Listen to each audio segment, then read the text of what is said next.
What if अगर मेरा जे advance भी नहीं हुआ, जे मेंस भी नहीं हुआ, और फिर मेरा क्या होगा, और बोर्ड्स तो मैं पढ़ ही नहीं रही। I will telling you everything before my JEE Mains, during my JEE mains and after my JEE Mains. So मैंने अपना जे मेंस दिया था इन 2020, जब कोविड नया नया आया ही था। तो मेरा फर्स्ट जो जे मेंस का एग्ज़ाम था, वो जब मैंने दिया था ना, तो कोविड उतना ज़्यादा प्रिविलेंट नहीं था, बट उस टाइम पे मेरे बोर्ड्स के एग्ज़ाम थे। सो बोर्ड्स के साथ और दिक्कतें होती हैं, बहुत प्रॉब्लम्स होती हैं कि हम बोर्ड के लिए पढ़े या जे मेंस के लिए पढ़े, बहुत ज़्यादा प्रॉब्लम्स होती हैं। तो जब मैंने अपना जे मेंस का एग्ज़ाम दिया था ना, तो मैं बोर्ड्स पे बिल्कुल फोकस नहीं करती थी। I always focused on my JEE mains and JEE advance, क्योंकि मुझे क्लियर करना था, तो जे एडवांस ही करना था। I wanted IIT only. तो मैंने वो उसके लिए मेहनत की। मेरा मोटो था कि जे मेंस क्लियर कर लो बस। अगर अच्छी रैंक नहीं भी आती है, इट्स ऑल राइट, क्योंकि मेरा मेन मोटो था जे एडवांस को क्लियर करना। मैंने उसके लिए प्रिपेयर किया था।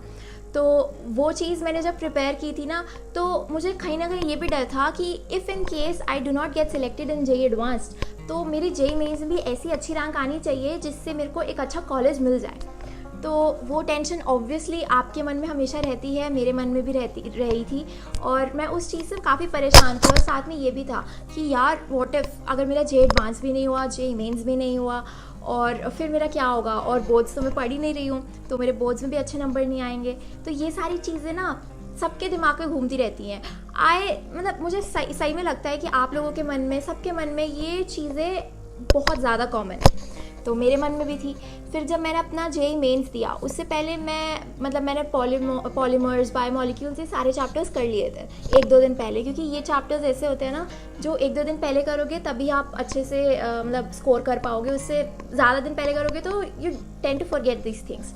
तो ऐसा रहता है। तो मैंने वो सब किया। फिर उसके बाद जब मैं जे मेंस देने गई, तो आई वॉज वेरी स्कैर्ड कि यार पता नहीं कैसा होगा, कैसा जाएगा, फर्स्ट एग्ज़ाम है। तो मैंने एग्ज़ाम लिखना शुरू किया। मेरी मैथ्स बहुत ख़राब गई, केमिस्ट्री वाज ओके, फिज़िक्स तो ऑब्वियसली अच्छी जाती है, क्योंकि फ़िज़िक्स आई लव फिज़िक्स। तो फिज़िक्स मेरी अच्छी गई, कंपैरेटिवली अच्छी गई। आई विल नॉट से कि बहुत ज़्यादा अच्छी गई, but it went comparatively well. तो लेकिन मेरी मैथ्स बहुत ज़्यादा ख़राब गई थी, बहुत ही ज़्यादा ख़राब गई थी। उसकी भी I have made a separate video कि मेरी मैथ्स जब ख़राब गई थी इन फर्स्ट अटेम्प्ट, और उसके बाद मैंने कैसे अपनी मैथ्स को इम्प्रूव किया by studying very hard in maths. But साथ के साथ मेरी केमिस्ट्री में भी थोड़ी डूब गई थी परसेंटाइल, बिकॉज मैंने मैथ्स पे ज़्यादा ध्यान दे दिया था। तो उस वीडियो में मैंने बताया कि कैसे बैलेंस तरीके से मैनेज करें, बिकॉज मेरा बैलेंस कहीं ना कहीं बिगड़ गया था। तो कहाँ बिगड़ा था, वो सब चीज़ें मैंने आपको बताई हैं, so that you do not repeat those mistakes again. तो फिर जब जे मेंस का मैंने आपको बताया कि ये चीज़ें हुई, तो पेपर ख़त्म हो गया। पेपर ख़त्म होने के बाद I was very disappointed with me. मैंने अपनी फ्रेंड को कॉल लगाया, तो हम हमेशा बात करते हैं फ़ोन पे कि कैसा गया। तो we had the same shifts. तो बाई चांस की बात है, हमारी सेम शिफ्ट थी। हम अलग अलग स्कूल्स में थे, बट हमारी अचानक से सेम शिफ्ट हो गई थी। तो मैंने उसको फ़ोन लगाया, तो मैंने उससे पूछा कैसा गया एग्ज़ाम। तो she said it went well. तो मैंने बोला यार मेरा उतना अच्छा नहीं गया, माई मैथ्स वॉज हॉरेबल। तो उसने बोला कोई नहीं, नेक्स्ट एग्ज़ाम भी तो है। तो मैंने बोला यार मैंने ना बोर्ड्स के लिए भी प्रिपेयर नहीं किया, और इसके चक्कर में मैंने बोर्ड्स भी छोड़ दिया, तो कुछ मेरे को डर लग रहा है बहुत ज़्यादा। तो शी सेड कोई नहीं। और मम्मा ने भी मुझे काफ़ी ज़्यादा ऐसे सुलेस किया कि कोई नहीं, बिकॉज जब मम्मा मुझे लेने आई थी एग्जामिनेशन सेंटर पे, तो एवरीवन वाज सेइंग कि सारे बच्चे जब बाहर निकल रहे थे ना, तो सब यही कह रहे थे कोई नहीं, ये तो ट्रायल था, अगला एग्ज़ाम अच्छे से देंगे, ये तो ट्रायल था, अभी तो बस हम देखने आए थे कि एग्ज़ाम देते कैसे हैं। तो मम्मा ने मुझे थोड़ा वो बताया कि सारे बच्चों का ऐसा ही गया है, you don't worry about that, जितना जैसा होगा it's completely your result, you own it. तो मैं खुश हो गई कि ठीक है। लेकिन उस दिन से मैंने सोचा कि अब बोर्ड्स की भी साइड बाय साइड प्रिपेयर करेंगे। बोर्ड्स के लिए आई थिंक 15 डेज़ के अप्रॉक्स बाकी था, उससे भी कम I guess, I don't remember. तो उतने दिन के अप्रॉक्स मैं बोर्ड का भी पढ़ूंगी और मैं जे मेंस का भी पढ़ूंगी। तो जो भी मेरे पास बुक्स थी ना, मैं सारी कबर्ड में से निकाल के दोबारा से लेके आ गई कि मुझे तो ये पढ़ना है, और ये चीज़ें इतने टाइम में कवर करनी है। टाइम टेबल बना लिया मैंने एक अपना प्रॉपर। तो वो सब चीज़ें मैंने अपनी कवर करने की कोशिश की। तो 1-2 दिन तो वो टाइम टेबल शेड्यूल चला, क्वेश्चन सॉल्व होने लग गए। मैथ्स में स्पेशली मैंने ये सब काम किए थे। तो ये सब चीज़ें होने लगी, मैंने थोड़ा पढ़ना शुरू किया। फिर उसके बाद मैं नॉर्मल अपने उसी रूटीन पे आ गई कि जैसे पहले चल रहा था कि ठीक है जैसे पढ़ाई हो रही है होने दो, तो होगा देखा जाएगा, पहले बोर्ड्स पढ़ लेते हैं, मेंस के लिए तो अभी और भी टाइम बचा है। तो हमारे बोर्ड्स वो suppose to take place in February March के आसपास हमारे बोर्ड्स होने वाले थे, और मेरा जे मेंस का पेपर आई रिमेंबर 9 जन को हुआ था। तो ऐसा था, और बोर्ड्स के पेपर आपको पता है ना बहुत लंबे खींचते हैं, तो बहुत टाइम वेस्ट होता है। तो फिर मैंने बोर्ड्स के लिए प्रिपेयर किया। बोर्ड्स के मैथ्स के लिए ना मैंने जे मेंस वाला प्रिपेयर किया था। तो जब भी मैं अपने फ्रेंड से पूछती थी ना कि आपने क्या पढ़ा, तो दे आर लाइक यार मैथ्स में ना 6-7 दिन की बहुत ज़्यादा छुट्टियाँ थी, आई गेस 8 दिन की छुट्टियाँ थी, आई डोंट रिमेंबर। उस टाइम पर कोविड भी बहुत ज़्यादा फैलना शुरू हो गया था, तो 8 दिन की छुट्टियाँ थी, 8 से भी ज़्यादा ही दिन की होंगी। तो मैंने अपनी फ्रेंड से पूछा, शी इज़ लाइक यार मैंने 8 दिन में तो बोर्ड्स का पढ़ा ही नहीं, मैंने तो सिर्फ जे मेंस का पढ़ा है। बोला ठीक है। मैंने बोला कि मैंने दोनों किया है, जे मेंस का थोड़ा कम किया है, क्योंकि जिन छुट्टियों में मतलब छुट्टियों के बाद एग्जैक्ट पेपर है ना, तो मेरा ऐसा मानना है कि जो पेपर है उसकी प्रिपरेशन आप पहले करो। उससे पहले चाहे आप कुछ भी बकवास कर रहे हो, लेकिन जो प्रिपरेटरी लीव होती है ना, उस लीव में जो जिस चीज़ के लिए है उसी चीज़ की पढ़ाई ज़्यादा करो। तो मैंने बोर्ड्स की ज़्यादा पढ़ाई की थी, क्योंकि ऑब्वियसली बोर्ड्स के अंदर जो क्वेश्चंस आते हैं ना, those are different questions, you have to write in them. आपको सॉल्व ऐसे एमसीक्यू की तरह टिक नहीं मारना है। तो वो मैंने किया। तो बोर्ड्स में तो चलो अच्छे नंबर आ गए ये सब करके, और फिर न्यूज़ आई कि सारे पेपर्स ख़त्म, मतलब कैंसिल होने वाला है। बट मेरे सारे पेपर्स हो गए थे, सारे के सारे बोर्ड्स के। अप्रैल में आई रिमेंबर हमारा अप्रैल में JEE main second was suppose to take place, तो और मई में हमारा जे एडवांस्ड। तो मेरे बर्थडे के आसपास जे एडवांस होने वाला था, लेकिन ये सारी चीज़ें पोस्टपोन होती गई, टाइम मिलता गया बहुत ज़्यादा। तो वो मई में पोस्टपोन हुआ, फिर वो जून में पोस्टपोन हुआ, तो ऐसे पोस्टपोन होते होते बहुत ज़्यादा ही पोस्टपोन हो गया। तो ये पोस्टपोनमेंट जो हुआ उसकी वजह से I got a lot of free time, जिसके अंदर मैं अच्छे से पढ़ सकती हूँ, अपने कॉन्सेप्ट्स क्लियर कर सकती हूँ मैथ्स के, जो मेरे कहीं ना कहीं रह गए थे। तो मैंने वो कॉन्सेप्ट्स उस टाइम में क्लियर किए। मैंने वो टाइम वेस्ट नहीं किया ये सोच कर कि यार अभी तो बहुत टाइम है, बाद में पढ़ लेंगे, अभी पढ़ लेंगे, मतलब आई डिडंट वेस्ट टाइम। तो उस टाइम में मैंने काफ़ी अच्छे से पढ़ाई करने की कोशिश की, और जब मतलब ये सारी पढ़ाई हो गई, तो आखिरी जब जे मेंस का टाइम आया, तो मैं फिर से डरी हुई थी कि मम्मा अब कैसे होगा जे मेंस, मुझे बहुत ज़्यादा डर लग रहा है, पता नहीं कैसे होगा। अगर अब नहीं हुआ तो इट्स द लास्ट अटैम्प्ट, अब आगे कुछ नहीं होगा, फिर अगर मान लो मेरा क्लियर भी नहीं हुआ तो मम्मा ने बोला चिल मारो, क्योंकि फर्स्ट ऑफ ऑल जो आप पहला जे मेंस दे के आए हो उसके अंदर आपका क्लियर तो है ही, so you are technically eligible for JEE Advanced. तो अगर आपका जे मेंस में अच्छा नहीं भी होता है, so just prepare for JEE advanced, उसके अंदर अच्छा करो, सब अच्छा हो जाएगा। मैं बोला ठीक है। तो मेरे को थोड़ा उससे सेटिस्फैक्शन मिला कि everything is gonna be all right, तो मैं खुश थी। फिर मैं जे मेंस दे के आई। जे मेंस जब मैं दे के आई वापस आई, तो मैंने बोला मैं मैथ्स तो अच्छी गई, लेकिन ना इस बार मैंने केमिस्ट्री में गड़बड़ कर दी। बोला वेरी गुड आपने केमिस्ट्री में गड़बड़ कर दी। तो मम्मा वाज डिसअपॉइंटेड, क्योंकि यार अगर आप एक चीज़ के लिए पढ़ रहे हो तो you have to maintain a proper balance. It doesn't mean कि एक चीज़ में आप इंप्रूव हो गए और एक चीज़ में आप गिर गए हो। तो मैं खुद अपने आप से डिसअपॉइंटेड थी, बट आई वाज श्योर कि मैथ्स के अंदर मेरी अच्छी परसेंटाइल आएगी ना, तो overall my percentile will boost up. Chemistry का उतना डिपेंड नहीं करता। तो फिर मेरी परसेंटाइल मतलब मुझे लग रहा था कि अच्छी आएगी। फिर आंसर की आई, आंसर की से मैंने चेक किया, तो मेरे 4-5 क्वेश्चन ऐसे ही गलत हो गए जो मैंने सोचा था कि दे भी मतलब राइट, तो वो गलत हुए। तो मैं बहुत ज़्यादा परेशान हुई। फिर बाद में 2 क्वेश्चंस पता लगा कि वो आंसर की में ही गलत थे।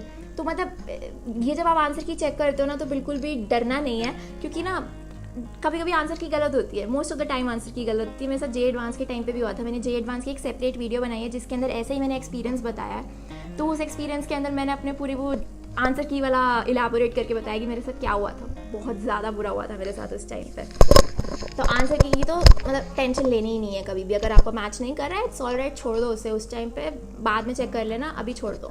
तो जब मैंने अपनी आंसर की मिलाई तो मेरे इतने नंबर बन रहे थे।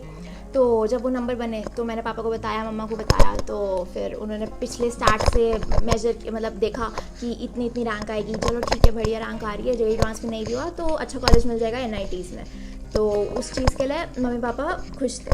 फिर उनको लगा कि चलो आप प्रिपेयर कर लो, ये एडवांस है, जे मेंस थोड़ी ना है। JEE Mains is a stepping stone जिससे आप एडवांस में कदम रख सकते हो, बट IIT में कदम रखने के लिए तो आपको एडवांस से क्लियर करना पड़ेगा ना, उसी के अंदर रैंक लानी पड़ेगी। तो मम्मी पापा ने मुझे वो समझाया। और जब फर्स्ट जे मेंस का रिज़ल्ट आया ना, तो I was very disappointed from me.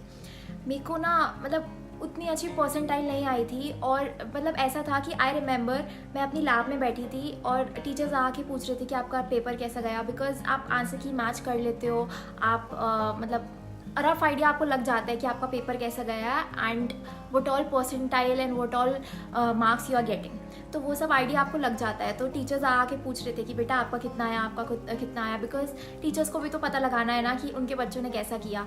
तो दे वर वेरी ईगर। तो जब वो मुझसे पूछ रहे थे ना तो मैं बोली कि नहीं sir, this time it didn't go well, तो अगली बार से आई ट्राई माई बेस्ट जिससे मेरे अच्छे मार्क्स आ जाए। तो टीचर्स बोले इट्स ऑल राइट, कोई नहीं, अगली बार प्रिपेयर कर लेना, इसको ट्रायल के रूप में लेके चलो।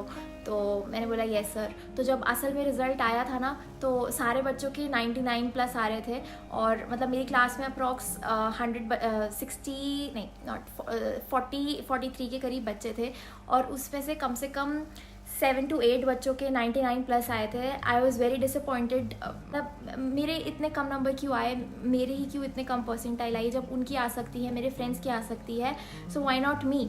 मेरे क्लासमेट्स की इतनी अच्छी परसेंटाइल आई थी, मैंने सोचा कि यार इन्होंने भी तो उन्हीं टीचर से पढ़ाई की है और इन्होंने भी तो वही सब चीज़ें की है, सारी फैसिलिटीज़ सेम थी, फिर मेरी इतनी कम क्यों आई। तो मैंने उस चीज़ के ऊपर सोचा कि क्यों कम आई, कैसे कम आई, इस बार क्यों। और उस टाइम पे ना I was very sad, I was very scared कि पता नहीं अब मेरा कैसा जाएगा, कैसा नहीं जाएगा।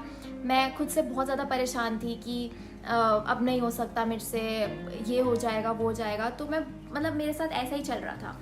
तो उस चीज़ को लेके मैंने अपने आप को बहुत ज़्यादा परेशान किया कि अब तो कुछ नहीं हो सकता। लेकिन उस टाइम पे मैंने ये भी सोचा कि अब एक और अटैम्प्ट बचा है, तो इस अटैम्प्ट में I need to give my best जिससे मेरी बहुत अच्छी परसेंटाइल आए। तो मैंने अपने प्रॉब्लम्स देखी, कहाँ प्रॉब्लम्स थी। मैंने अपनी मैथ्स पे इम्प्रूव किया, बिकॉज मेरी मैथ्स में बहुत गंदी परसेंटाइल आई थी। तो मैंने मैथ्स में इम्प्रूव किया, और मैथ्स में इम्प्रूव करते करते कुछ चीज़ें गलत भी हो गई थी। केमिस्ट्री में मैंने बहुत ज़्यादा मेरा डाउनफॉल हो गया था सेकंड मेंस में, तो उस चीज़ के लिए फिर से मैं बहुत ज़्यादा अपने ऊपर बर्डन लेती हूँ उस चीज़ का। लेकिन ऐसा था कि अगर आपकी मैथ्स में अच्छी परसेंटाइल आ जाती है ना, तो ओवरऑल आपकी परसेंटाइल इम्प्रूव कर जाती है। तो ये एक चीज़ रहती है, तो उतना मेरा परसेंटाइल गिरी नहीं थी। सो मेरी फर्स्ट जेई मेंस में अप्रॉक्स 94.7 परसेंटाइल आई थी, और जो सेकंड जेई मेंस था उसमें मेरी 99 पॉइंट समथिंग आई थी। एग्जैक्ट फिगर मुझे याद नहीं है, क्योंकि एग्जैक्ट फिगर आपको उसी चीज़ की याद रहती है जिससे आपको बहुत ज़्यादा चोट लगी हो। तो मेरे को फर्स्ट जेई मेंस से बहुत ज़्यादा डिसअपॉइंटमेंट हुई थी, बहुत ज़्यादा चोट लगी थी, ऐसा लगा था कि पता नहीं क्या होगा अब आगे। तो उस चीज़ की परसेंटाइल याद है। और फर्स्ट जेई मेंस में मेरे मैथ्स में 84-85 के अप्रॉक्स कोई परसेंटाइल आई थी। उस पर भी I have made a separate video जिसके अंदर मैंने स्पेसिफिकली बताया है कि कौन सी और कैसी परसेंटाइल मेरी आई थी और क्यों आई थी, और मैंने उसको सुधारते सुधारते अपने केमिस्ट्री को कैसे बिगाड़ लिया था। तो वो सब चीज़ें मैंने एक सेपरेट वीडियो में बताई हैं, I will put the link, तो आप वहाँ पे जाके देख सकते हो। उसके अंदर मैंने बताया है कि जो गलतियाँ मैंने की जिस चीज़ में बैलेंस नहीं कर पाई इन केमिस्ट्री एंड मैथ्स, तो वो गलतियाँ आप रिपीट ना करो ताकि आपके अच्छे नंबर आए। तो वो सब चीज़ें मैंने बताई हुई हैं। फिर जैसे कि मैंने बताया, जब सेकंड जेई मेंस का रिज़ल्ट आया तो आई वाज वेरी हैप्पी। मेरे को ये श्योरिटी थी कि I am getting a good college, if not IITs, मेरे को कोई अच्छा गवर्नमेंट कॉलेज मिल जाएगा, NITs वगैरह मिल जाएगा। तो मेरे पेरेंट्स को भी जब मैंने आके बताया कि ये मेरे मार्क्स आ रहे हैं, ये परसेंटाइल आ रही है, तो दे were happy, they were saying कि कोई नहीं, अगर आपका if in case you do not gate JEE advance, तो एटलीस्ट आपका JEE मेंस में कोई अच्छा कॉलेज आपको मिल ही रहा है, तो टेंशन नहीं लेना आपको बिल्कुल भी। तो मैं टेंशन फ्री थी उस बारे में। और पता है, जब JEE मेन सेकंड का रिजल्ट आ रहा था ना, तो मेरे को पता था कि मेरी अच्छी परसेंटाइल आने वाली है, लेकिन रिजल्ट आ ही नहीं रहा था। ऐसा था कि लास्ट में उन्होंने बोला कि आज अभी आएगा, फिर उन्होंने बोला नहीं कल आएगा, परसों आएगा, तो ऐसे ऐसे उन्होंने डिले किया, और 12 बजे आएगा, 2 बजे आएगा, 3 बजे आएगा, 4 बजे आएगा करते करते उन्होंने रात के 5 बजे रिजल्ट निकाला। मैं तो सो गई थी वेट करते करते, लेकिन मेरे पापा को बहुत ज़्यादा ईगरनेस थी कि देखते हैं क्या रिजल्ट आया। तो मेरे पापा जाग रहे थे, उन्होंने थोड़ा वो किया कि मैं अभी सो गया हूँ, लेकिन उन्होंने जैसे रिजल्ट आया, उनको पता नहीं कैसे पता लगा, वो बार बार चेक कर रहे थे अपना फ़ोन, और फिर तुरंत उन्होंने मम्मा को उठाया, उन्होंने रिज़ल्ट चेक किया। तो जब उन्होंने रिज़ल्ट चेक किया तो वो खुश थे, मतलब कि चलो ठीक है। लेकिन 99 पॉइंट समथिंग में भी उतनी अच्छी रैंक नहीं आती है मस्त से। मतलब बहुत ज़्यादा कंपटीशन हाई है, आपकी रैंक उतनी अच्छी नहीं आएगी तो आपको उतना अच्छा कॉलेज नहीं मिल पाएगा। इट्स नॉट दैट कि आपको NIT त्रिची में कंप्यूटर साइंस मिल जाएगी या कुछ, तो वो चीज़ भी एक थी कि आपको कुछ ना कुछ करना पड़ेगा JEE एडवांस में, तभी आपका IITs में हो पाएगा, नहीं तो आपको IIIT दिल्ली में या फिर NIT में ही काम चलाना पड़ेगा। तो उस चीज़ को मैंने सोचा, मैंने बोला नहीं अब तो JEE एडवांस के लिए प्रिपेयर करना है, और ऊपर से कोविड है तो हमें बहुत ज़्यादा टाइम मिल गया है, तो फिर मैंने वो प्रिपेयर किया और फिर मेरा IIT में हुआ। बट उससे पहले मेरा बिट्स पिलाने भी था। तो ऐसा है ना कि JEE मेंस देने के बाद मैंने बिट्स दिया, बिट्स देने के बाद आई वाज श्योर कि मेरे बिट्स में बहुत अच्छे नंबर आ रहे हैं, बहुत अच्छे एज इन कैसे नहीं कि कंप्यूटर साइंस मिल रही है पिलानी में, but I was getting a decent branch, I was getting ECE I guess in BITS Goa, तो वो मुझे मिल रहा था। और पिलानी में आई गेस मुझे मैकेनिकल या कुछ मिल रही थी, आई डोंट रिमेंबर। तो मेरे मम्मी पापा ने बोला कि आप JEE मेंस की रैंक को जाने दो, bits is a very good college, तो हम बिट्स में जाएंगे। तो बिट्स का मेरा फाइनल हो गया था कि if in case I do not get into JEE advanced तो मैं बिट्स में जाने वाली हूँ, तो ये मेरा एक सेकंड चॉइस था। और ऐसा अपने ऊपर भी अपॉर्चुनिटीज़ को खुला रखो, ऐसा नहीं कि अगर आप एक ही चीज़ को एम कर रहे हो तो बस उसी के पीछे भागते रह गए और सब छोड़ दिया। तो you have to make separate plans, plan A B C सब होना चाहिए। इफ़ इन केस कुछ गड़बड़ हो जाती है तो आपके पास एक अलग से प्लान बैकअप में रखा है। तो ये था मेरा अप्रोच। बिट्स जब हुआ तो JEE मेंस का रिज़ल्ट छोड़ दिया कि अब ये JEE मेंस की रैंक मेरे कुछ काम नहीं आएगी, और जब IIT एडवांस का पेपर दिया तो मैंने बिट्स का वो पीछे छोड़ दिया कि अब मेंस और बिट्स की रैंक बिल्कुल काम नहीं आने वाली, जस्ट लीव देम। अब मैं अपने IIT के रिज़ल्ट से ही जाऊँगी और IIT में ही जाऊँगी। तो ये थी मेरी स्टोरी। और आई विल जस्ट से कि अगर मैं कर सकती हूँ, मेरी परसेंटाइल इतना इम्प्रूव हो सकती है स्पेसिफिकली इन मैथ्स, तो आप लोगों की भी हो सकती है। You still have some time, you can give your best. और ये भी मैं कहना चाहूँगी कि even if you do not score well in JEE mains, if your aim is to get IIT, तो JEE एडवांस की प्रिपरेशन बंद मत करो। ये मत सोचो कि अगर मेरे से JEE मेंस ही नहीं हुआ तो JEE एडवांस क्या होगा। बहुत लोग ये सोचते हैं, दिस इज़ रॉन्ग। कुछ लोगों का दिमाग सिर्फ JEE एडवांस वाले क्वेश्चंस में चलता है, कुछ लोगों ने सिर्फ वही चीज़ें प्रिपेयर की होती है, कुछ लोगों का दिमाग चलता है क्वेश्चंस देख के, थोड़ा टाइम मिलना चाहिए उनको। JEE मेंस में you have to be very quick in solving the questions, but JEE advance में यू हैव टाइम, आराम से करो। तो कुछ लोगों का ऐसे चलता है, तो आप ये मत सोचो कि मेरे से ये नहीं होने वाला। You can definitely achieve a lot in your life. So all the very best. जो भी एग्ज़ाम देने वाले हैं, just give your best. Do not think कि मेरा इसमें अच्छा नहीं गया तो आगे भी कुछ नहीं होने वाला। So with that I end up this video. All the best and bye bye.